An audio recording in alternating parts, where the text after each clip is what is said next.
Hello and welcome to the first video of season 2 of my YouTube channel. By the way, I hope you guys liked my new intro. That's part of the upgrade we get in season 2. Anyways, I've noticed that lots of old shows have been experiencing a boost in popularity due to them being put on different streaming services years after they've wrapped up. Now, while many have been enjoying rewatching their favorite childhood shows, or watching these shows for the first time, many have also become aware of the issues surrounding some of these shows. Now, one issue that lots of people have been talking about is the basic girl. Allow me to explain. The basic girl is a girl who is the main character of a show, but is also the least interesting person on her own show. My prime examples for this are Zoe Brooks, Carly Shay, and the notorious Tori V, aka Tori Vega.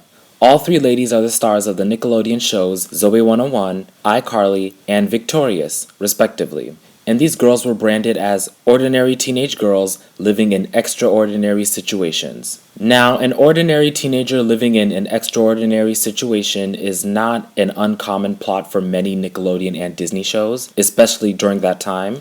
However, there's a difference between being ordinary and having no personality. In my opinion, Zoe, Carly, and Tori all had no personality. Well, Carly had one, but it's still not enough. Now, all three girls are surrounded by more interesting characters, which isn't that bad, but because they're supposed to be the star, the main attraction, it makes a lot of viewers mad because they feel like other characters are more deserving of the spotlight.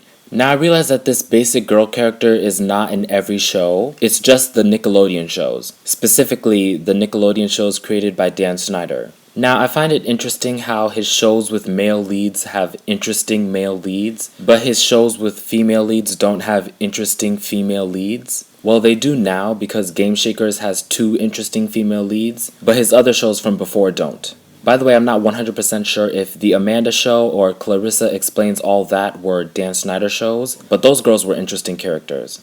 Anyways, instead of whining about the basic girl character, I'm going to show you how these characters could have been handled to make them more interesting. Now let's take a quick look at Nickelodeon's rival, Disney Channel.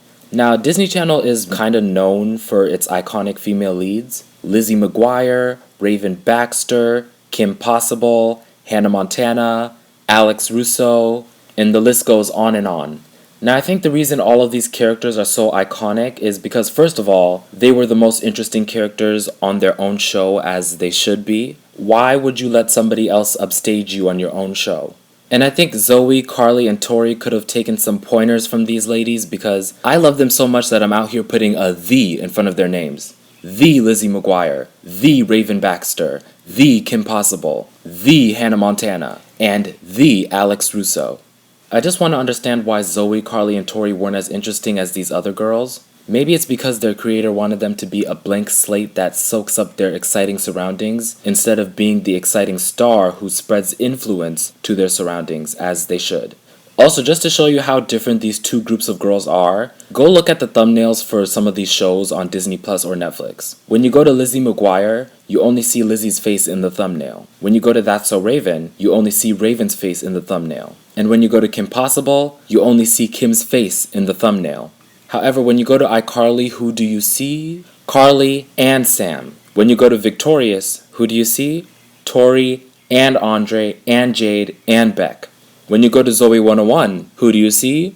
Well, actually I don't know because Zoe 101 is not on Netflix yet, but I'm sure when it comes on we'll see Zoe with Chase or Quinn or heck even Mark in the thumbnail.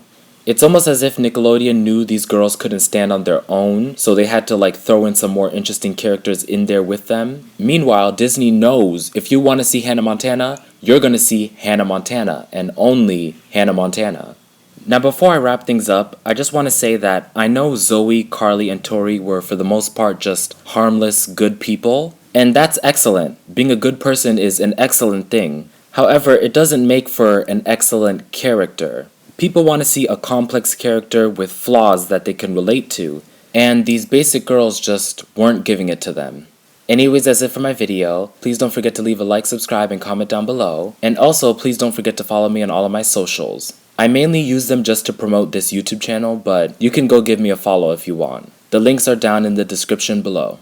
Anyways, thank you so much for watching, and let's hope this season is the best one yet.